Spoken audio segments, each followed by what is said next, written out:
Can you upload your consciousness to a new body? What's happening in Peacemaker Season 2? And are the strange new worlds we're experiencing good? We're going to be asking those questions and a lot more in today's episode of Systematic Ecology. We're the Priests of the Geeks. I'm your host, Christian Ashley, for a special What's News episode, joined today by two lovely co-hosts. Of course, Evan Garcia. How's it going, Evan? What's up, party people? Doing good. Glad to talk about this cacophony of new stuff that we have. We are spoiled geeks. Oh, yeah. And if you're on YouTube, you can't see him because he's very camera shy. Retro Herbie. How's it going, Herbie? It's a going. I'm here. I'd rather be sleeping. Oh, man. Wouldn't we all? Oh, yes. All right. Traveling So, to a distant planet. there you go. Gentlemen, what's the recent stuff you want to use for our lightning round? Yeah, I can I can go first if no one else wants to go. I'll do the Teenage Mutant Ninja Turtles. They did a re-release of the first movie, and I took my son, and I realized as I sat down, I said, "Man, I don't think I've seen this in theaters." So I was like, it was a completely new experience for me. So it was fun. It was fun seeing and those puppeted costumes, man. They hold up pretty well. Hold up pretty well, and it was pretty fun. Um, there were a few jokes that I don't know how I got past my mom in the '90s. I don't know how. I don't know how she didn't pick that up because I was like, he said what? But yes, but that was fun. Was that just one of those for one day only kind of releases? I think for this month, I think. Oh, okay. Yeah. Yeah. Good. Herbie, what about you?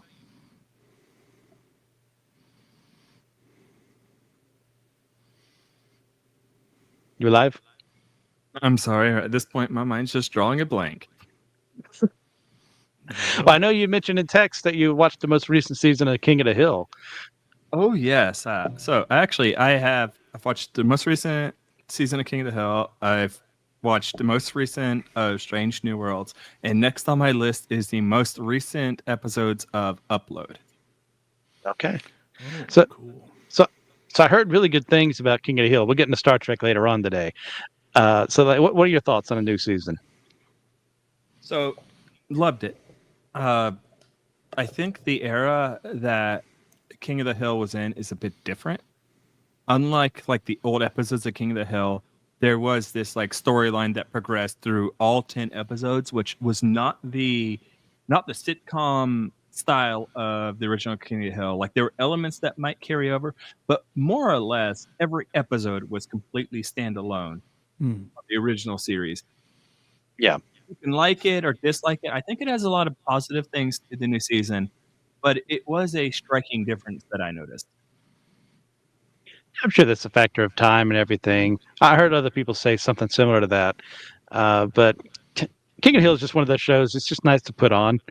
It's not offensive. It's not the greatest thing in the world. You're gonna laugh every now and then and have fun. It's a show it's designed to not be taken seriously. Yeah. It doesn't get too offensive, but yeah, it is kind of offensive in a lot of ways. You just have to remember it's a cartoon and they're just trying to have a good laugh on most of these things. Yeah. Now, for me, for the lightning round, I am continuing to watch Ultraman Omega. It's starting to lose me a little bit. It's not progressing the plot in any way, shape, or form. It's just, hey, look at new toy you can buy. And yeah, that's been the Ultra series for quite some time. But it's kind of grating on my nerves. I'd like them to actually progress things. But other than that, it's enjoyable. Then, what did I say? Oh, South Park continues to be incredible. They're doing this thing where they're releasing bi-weekly instead. I'm sure that's a Paramount decision to where they can have people uh, stay on with their subscriptions. That was what I was looking for, just so they can make a little extra cash. But Right. no, Trey and Matt, never leave, guys. I love you.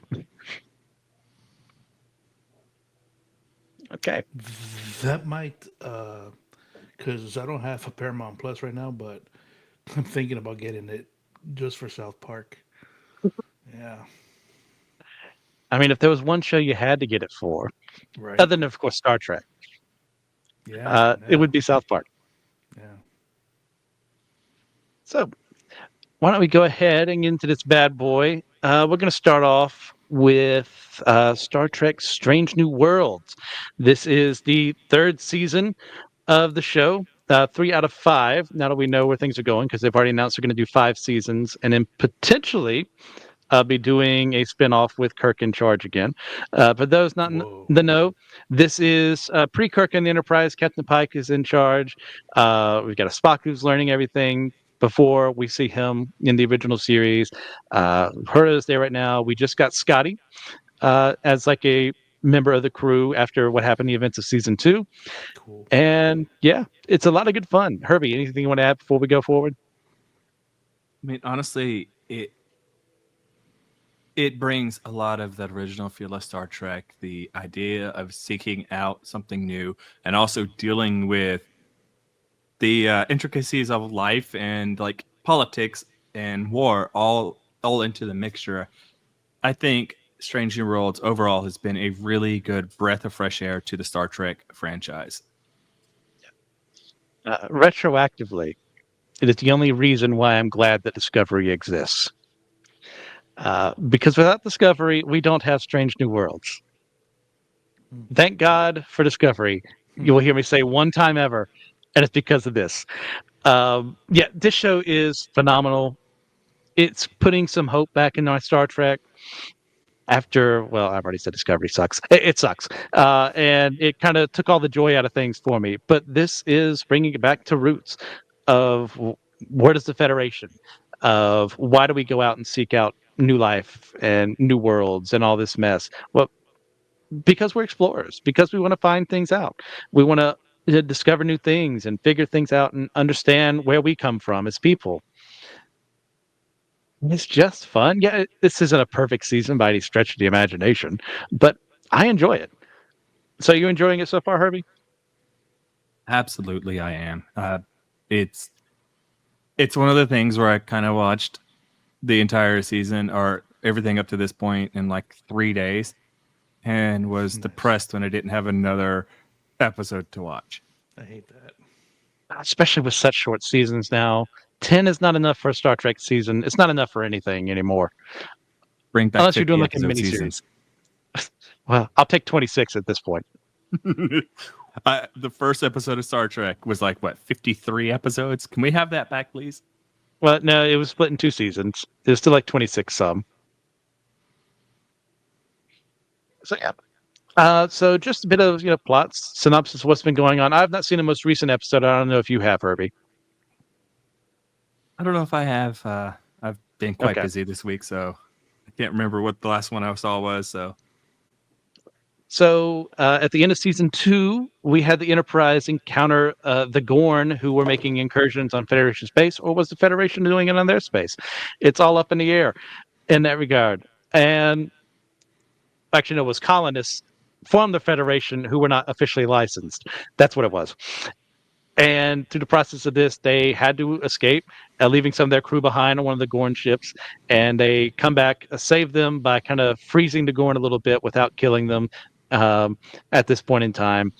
And they're able to come back from the Gorn. And speaking of things that are kind of weird, the Gorn have very much been made into a certain creature that we'll talk about later in this episode. There's some very more xenomorphic traits about them, which is an interesting take. I'm still not big on it, but I mean, you know what?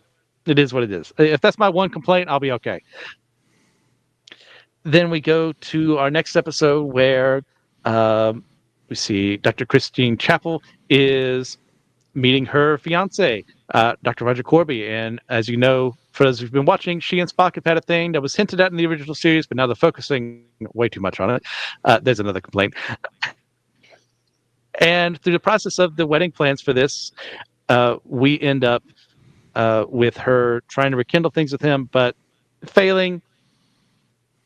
Let's see what else happens in that episode.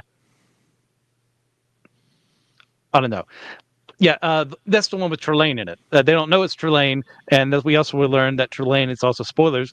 A member of the Q Continuum, because John DeLacy appears in energy form to talk him down, which was always been a huge fan theory for years. Is that's what was true about Trelane. Then we go Mm. to, and if you guys want to talk about anything before I go from episode to episode, please feel free to interrupt me.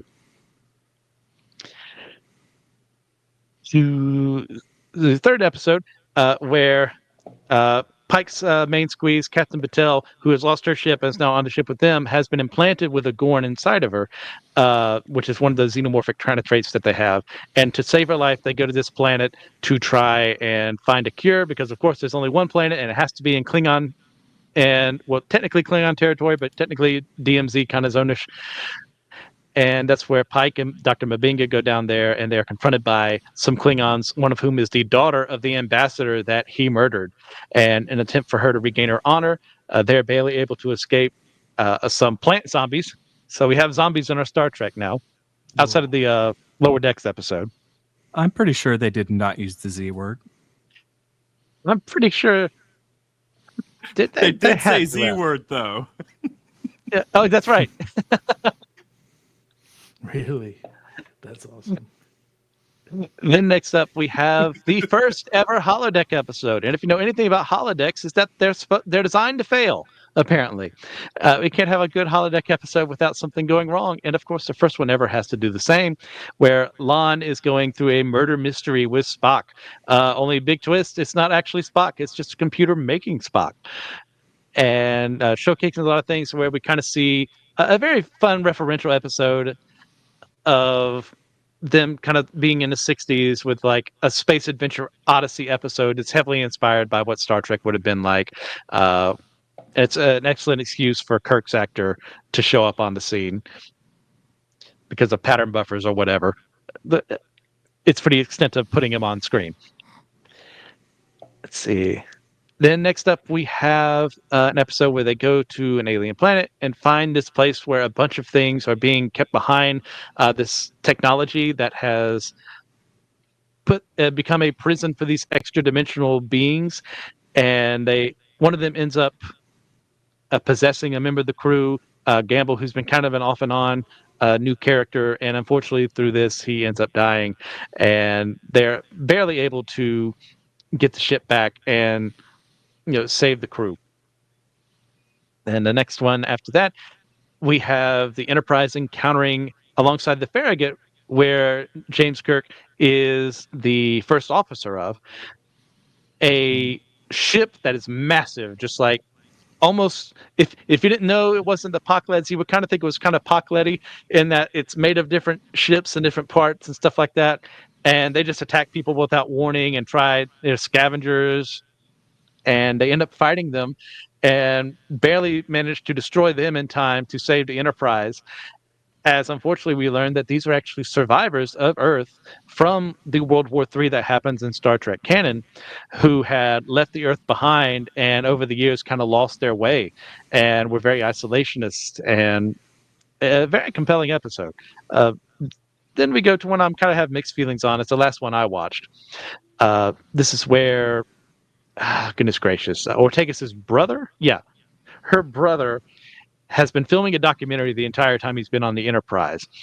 And it's kind of weird. It's filmed almost as a documentary itself, of showing Starfleet in action, and he's asking all these higher questions that should be asked, but it's not really handled the best in my opinion, where they end up contacting this race that's fighting against the Klingons, and they've had this super weapon they've made. They find out the super weapon is basically like a space Mothra, and unfortunately they have like brainwashed the space Mothra and to killing people, and it wants to die, so they essentially euthanize it. Whoa. So that has been our most recent season. Like I said, I haven't seen the most recent episode, so first off, Evan, since you haven't watched it, what are your like impressions just like hearing all this madness, all these proper nouns I just threw out your way? Um, I'm glad that Star Trek has something that the fans like, and that overall, it's not the mess that the last one was from what I heard. So Amen. yeah. All right, Herbie.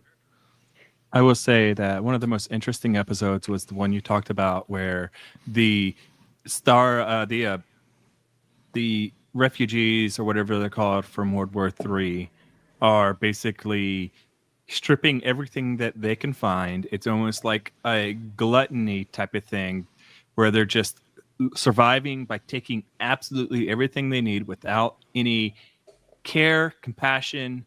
We need this. You're dead. We're taking your stuff. Just going through the entire galaxy, just grabbing everything they need. I thought that was a very interesting episode. But at the end of the day, I think they deserved what they got at the hands of the Enterprise, even if they were humans, because it showed Yes. they didn't even care about their own race. They were completely willing to destroy the Enterprise and grab the few things that they needed off of it and leave it behind. Yeah, I think this is one of the important things because you don't learn this until like the very end of the episode. Is that these are actually human beings. And in the Star Trek canon, before the events of First Contact, the Earth is a wasteland because of the events of World War III.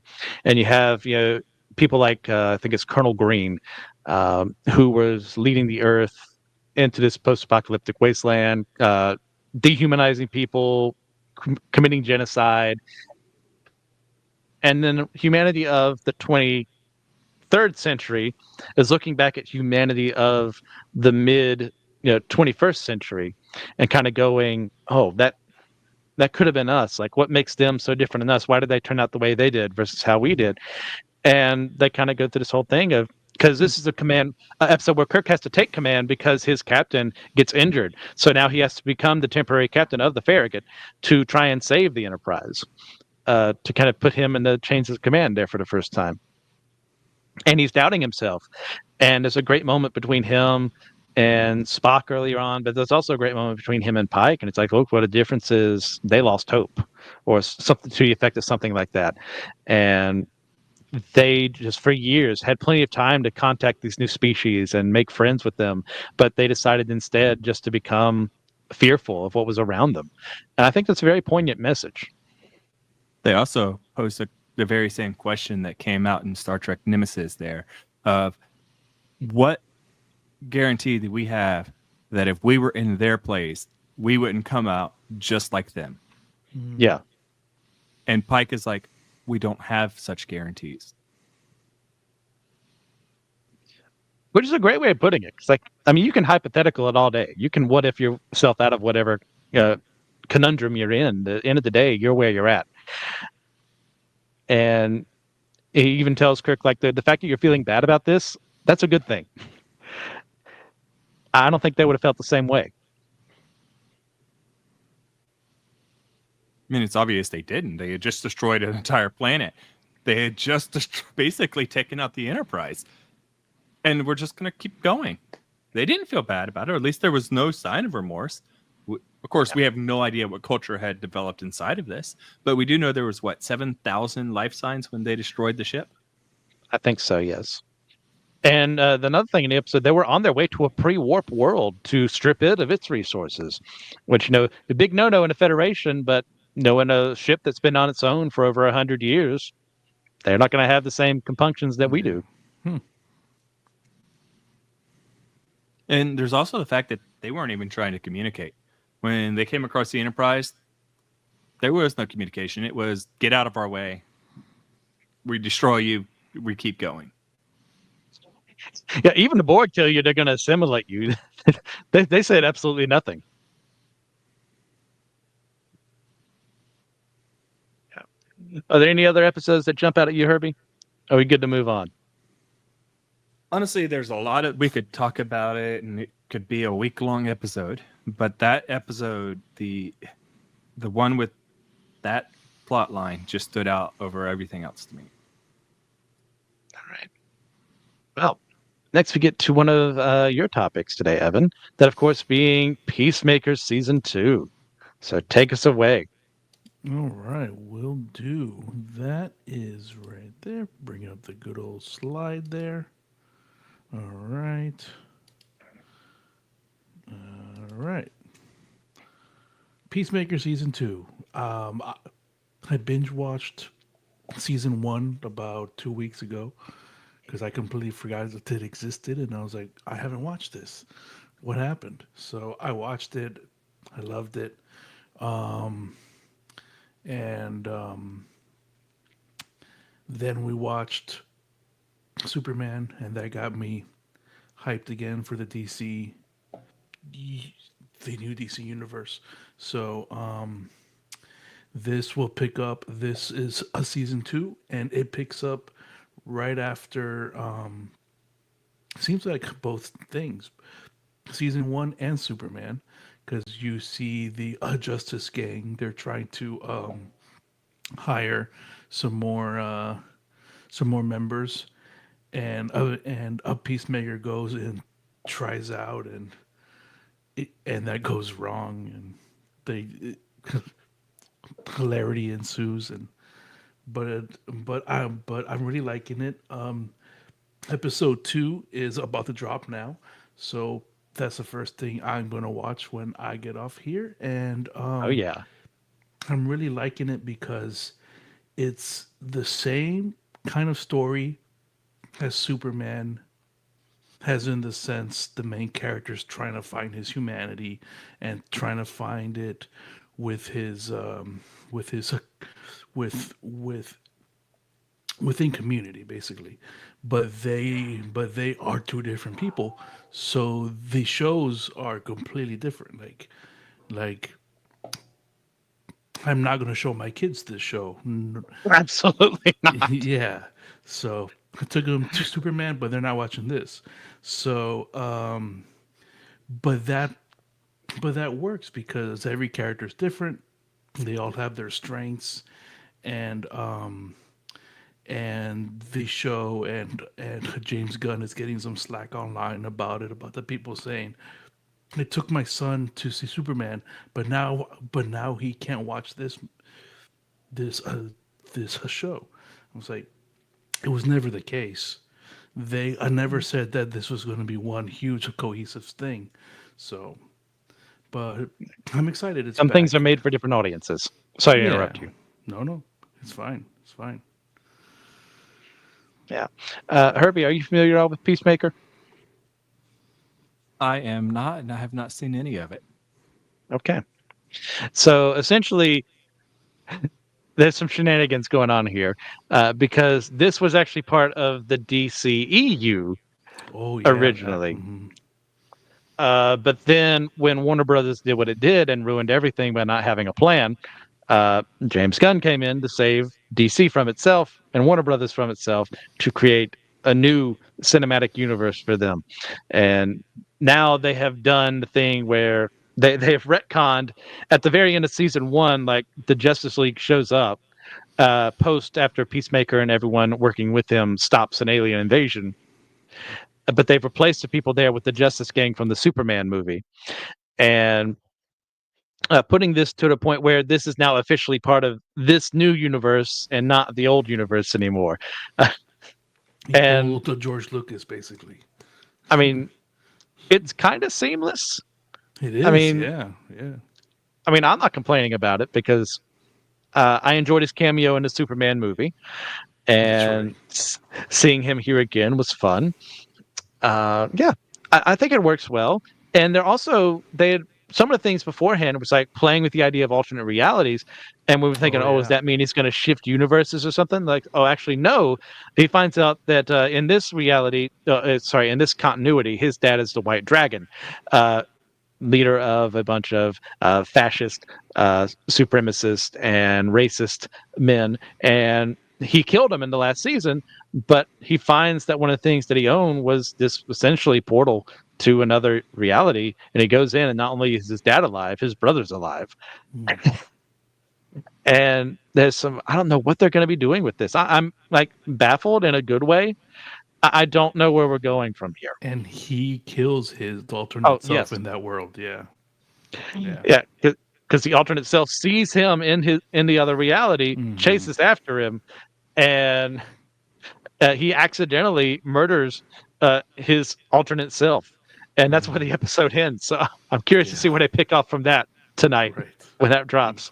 Yep. because you're kind of wondering, like, does there need to be a new season? Wasn't season one sufficient? So I'm curious to see where Gunn goes with this, because as seen in the first episode, uh, his first name's Chris, right? Yeah, Yeah. he's like struggling to find himself, to the point where there's a scene I could really have gone without seeing, but it is what it is. This is intended for a mature audience, and there It's a is long scene basically, too. oh gosh, I was way like, too long. Jesus, it's still going.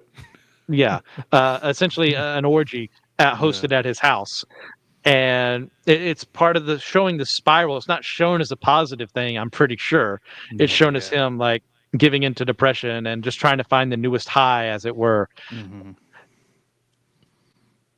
So I think this season is going to be a little bit about him rebuilding himself. So maybe he's going to go to that alternate reality for a little bit, where he looks like he's more respected, kind of like Right. a Superman, Right. since he's not respected in his own. So maybe that's how it comes in. And then learning, it's like, look, you can pretend to be the other guy as much as you want. You're you, and you have your own reality. Stay there. But I don't know. I'm And speculating. yeah, the one thing is that I'm still shocked every time I see John Cena, and he's not a bad actor. Right? I'm still shocked at that. Like, I can't believe he's a superstar now. It's like, who would have thought? He does a great job. He does. And I'm surprised that they didn't actually put Amanda Waller in the first episode, considering the huge presence she had in the last one. But we still feel her effects, and that, her daughter can't find a job. Oh gosh, what is I'm so bad at proper nouns. His gal pal. What is her name? Right. Yes. I She's having a forgot. tough time finding a job. With the anger problems, with the toxic Yes. masculinity. You know, Normally I find jokes like that stupid because they're used incorrectly, but like this was a good way to This use was it perfect use. because Yeah. of how she reacts to it. And it's almost like I resemble that remark you just made about me. So I'm a woman. I can't Yes. have toxic masculinity.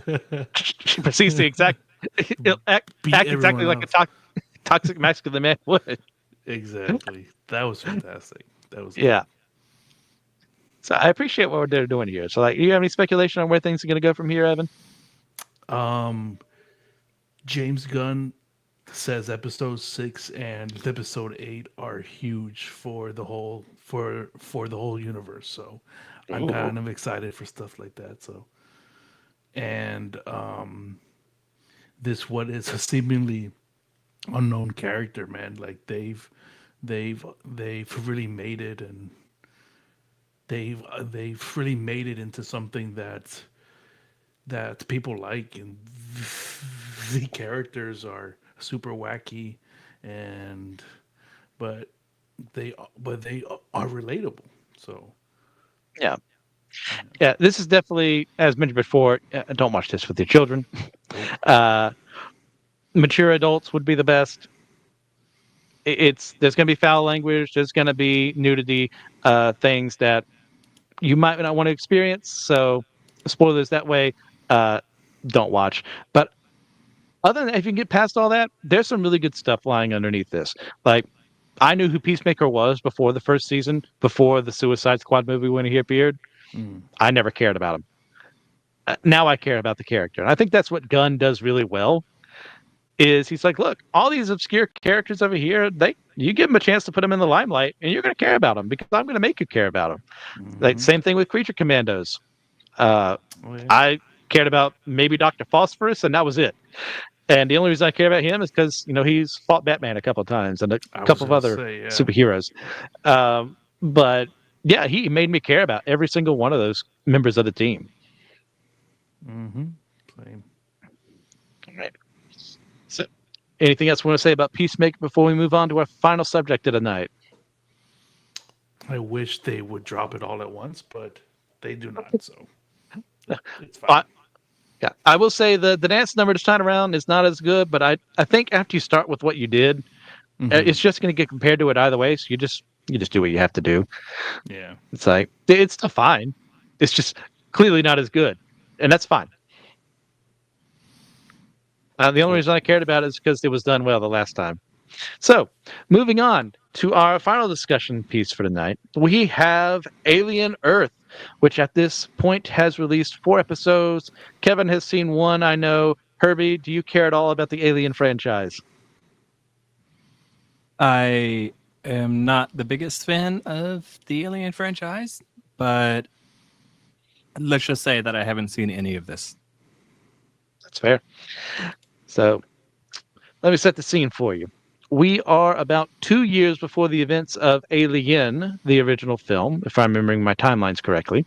And I'm definitely not using any proper nouns because I know no one's names by heart. Same. Uh, I am learning them as they come. But we get a bit of opening narration or credits where it talks about the 3 different kinds of robotic life. You have, I think, cyborgs, humans modified with it's going to be robot parts. Then you have Synthetic. synthetics, which are Ash and everyone like that, who are full robots. And then we have this new group that is being introduced in this series, which are humans who are uploading their consciousnesses into a robotic synthetic bodies. And that's a huge part of this is we follow a group of these I think there's 5 or 6 that there's a huge Peter Pan thing going on here, and it's not very subtle. As you continue watching through this, Evan, you're going to say, "Oh man, I'm being pounded on the head with this," and Oh yeah. I'm curious to see where they go with that. I find it actually fascinating, Hmm. uh, even with the heavy-handedness of it. But the idea of these being like a new kind of lost boys, and they're girls Okay. among their rank, but these are kids who have their minds moved into what would be an adult body. So in later episodes, you'll see them like an adult actor acting as if they were a child, and it's very well done for the most part. Whoa. It's the idea of like, okay, what does it mean to have consciousness? What does it mean to have a body? And like they even directly ask those questions. And you have some people who are just snarky about it and say, well, we've been pondering that for years. And we'll have other people like, oh, let's actually think about this. But just for the sake of going through the plot, a ship owned by Weyland Yutani lands in a region owned by a company called Prodigy. Now, Earth right now is controlled by 5 different corporations. The definition of unchecked capitalism, not capitalism itself being bad, but unchecked capitalism leading to the point where countries are now united by a company. And Prodigy is kind of owned by, I mean, it's fairly obvious they're making like an Elon Musk kind of figure who is started off kind of young, very hot-headed, very his way is the highway kind of thing. And what Weyland Yutani was doing is they were collecting samples of dangerous life forms from across the galaxy. I sent that ship, I think, like 65-ish years ago, to return to Earth so they could study those things, to for the concept of war, for profiteering off of stuff like that. And it crash lands after a xenomorph gets out.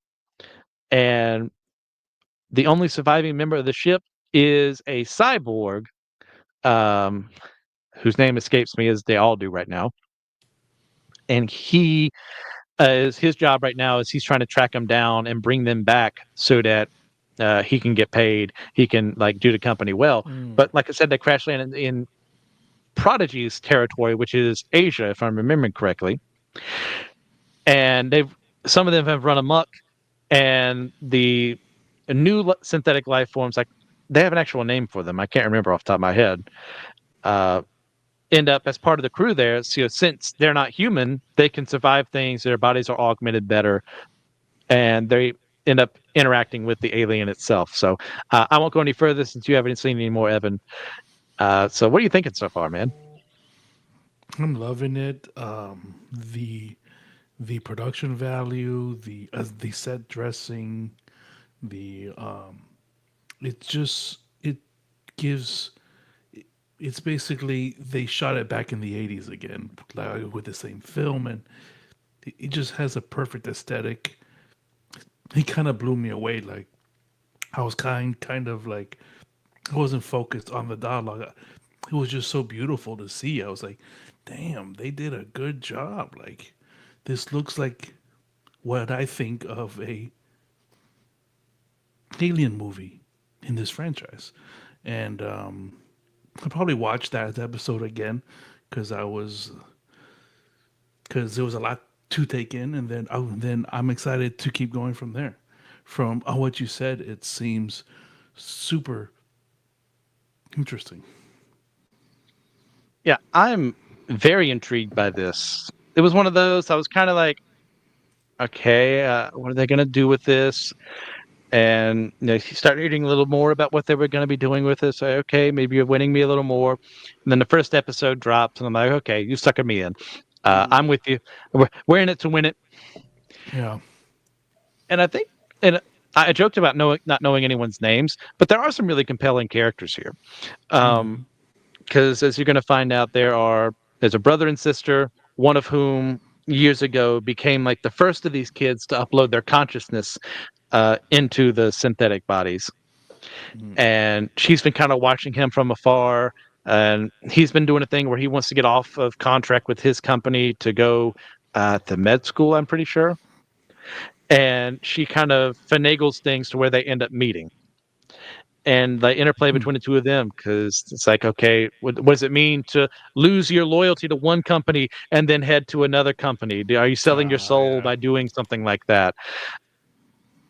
Excellent questions to be asked. And then, of course, just the question itself of, can the human soul be moved into Mm. another body, uh, one that is synthetic in form, or are you just implanting like memories and thoughts and ideas?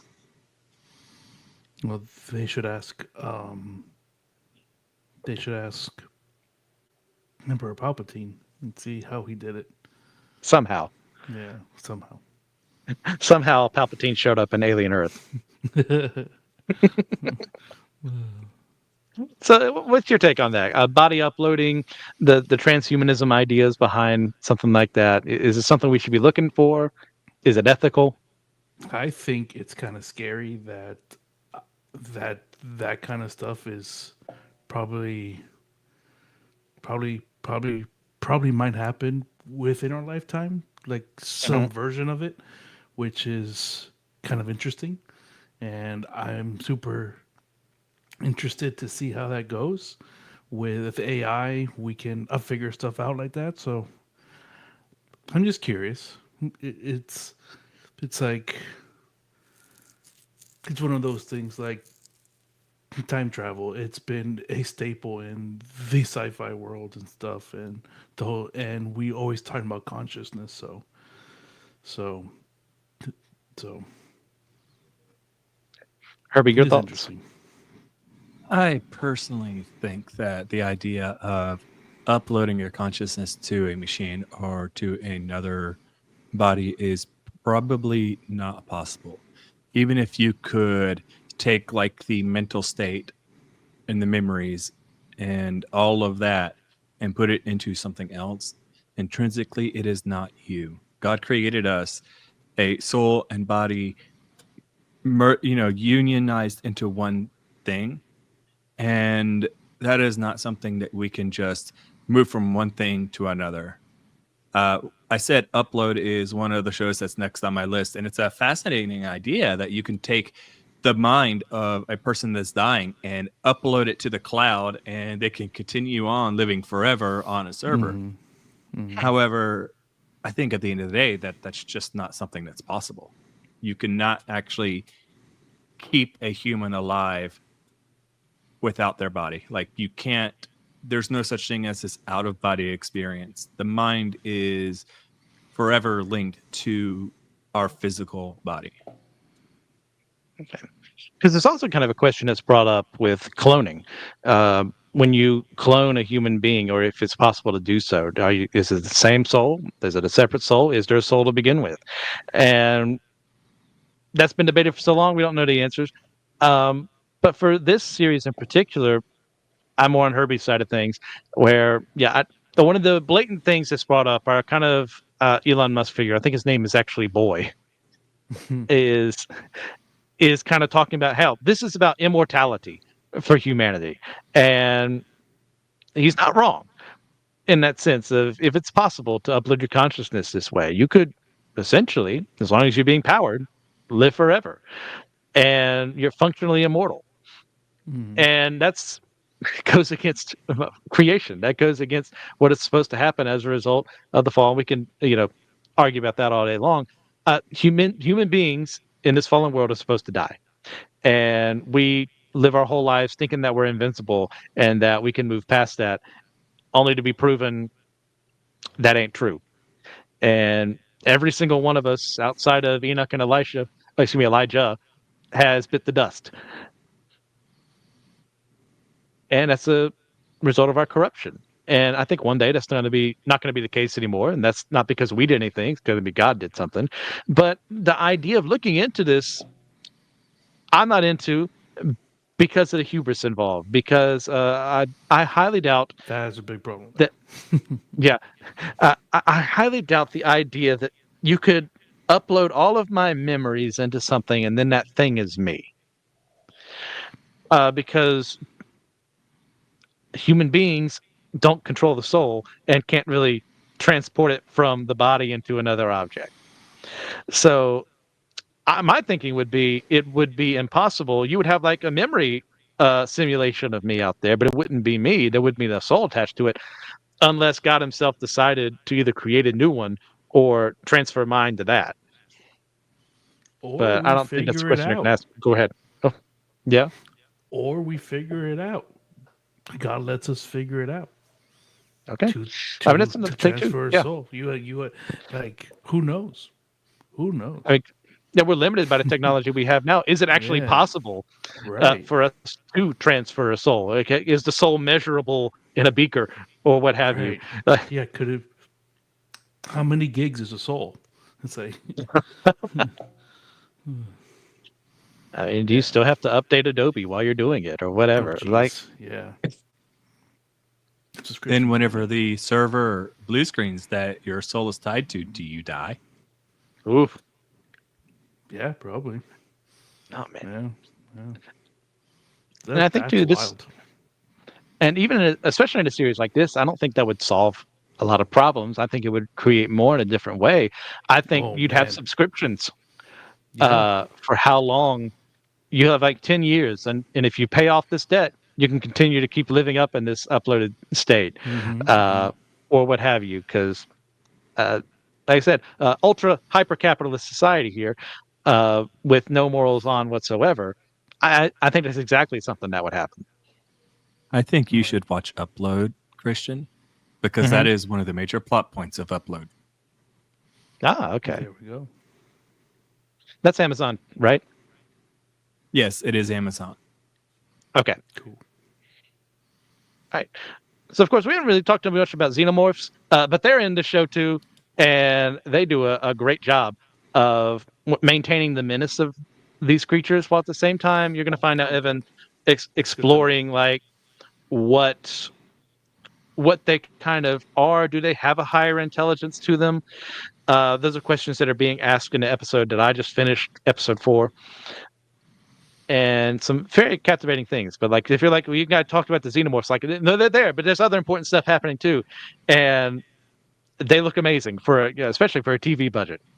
Oh, right on. I'm excited for that. All right. Well, you guys have anything else you want to do or say before we wrap things up?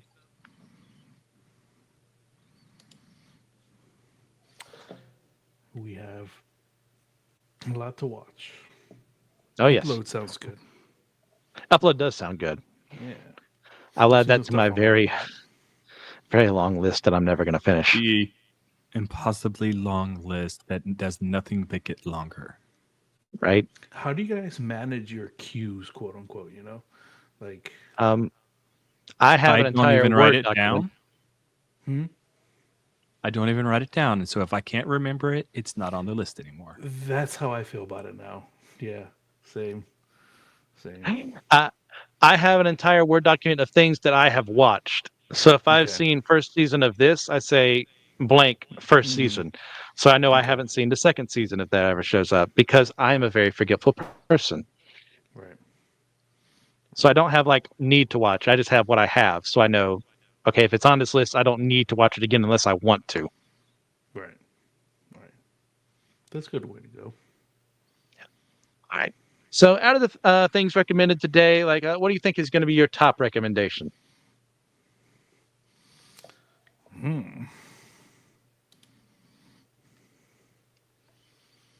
Um, I'm torn between Strange New Worlds and Alien Earth. Uh, I'm on Strange New Worlds. I'm a Star Trek fan. Strange New Worlds, 100% Star Trek. More so than Lower Decks, more so than Discovery. Strange New Worlds, go with it. If you are even remotely a Trekkie, you're going to love it. Can I so just jump in? I mean, you know what? How much Star Trek have you seen before? Pretty much all the movies, and but none of the new series. Yeah. I haven't You seen can, any. it's fairly It'll be standalone. fine. Like you can enjoy it all by itself. You'll probably miss like a lot of like the Easter eggs or the tie-ins, Sure. but the plots do stand pretty well on their own. Yeah. You're gonna pick up on names like, hey, this is Kirk, but not that Kirk. Right. Oh, okay. All right. Yeah. All right. Yeah, I think there's enough there to like, yeah, you're gonna miss some things, but not enough to like kill enjoyment. Sure. Yeah, Yeah, for yeah, me, I'll yeah. probably Go ahead. go with a Peacemaker. It's Mm. but if you're of a certain age and a certain disposition, Yes, yeah. So yeah, if you can take it, it's a good it is worth character it. study. Yeah. So I think with that, I'll go with Alien Earth. Like, I'm very eager to see where they go from here. There's a lot of really good questions they're asking, some really good character interactions, and a fun world. And of course, the xenomorph retains its menace. And we've got some new creatures as well that we're learning about. That is always nice to expand the world. And I That can't spider wait to with the see. eyes was Oh cool. my gosh! Oh, they I was continue like, with that one. whoa, Oh, that's cool. they continue with that one. That's wild. Yeah. All right. So those were our recommendations, guys. Thank you very much for all that you do. If you're joining us live on YouTube right now, or if you're listening to this in podcast form, we appreciate you guys listening and everything you do. So please, if you get a chance, leave a 5-star review on your podcasting platform of choice, or leave a like, subscribe, and leave a comment down below in this video. You can always suggest future episode topic ideas or anything that you want to talk about us with about by sending an email to systematicecology@gmail.com. I'd like to shout out some supporters and thank them for all that they do. If you'd like your own name to be shouted out here, you can join us at the $3 tier on Patreon or Captivate. And I'm going to shout out Aaron Hardy, Daniel Sigmund, Trip Fuller, and James Barrett. You guys are the best. But remember, Thank we're all you. the chosen people, a geekdom of priests.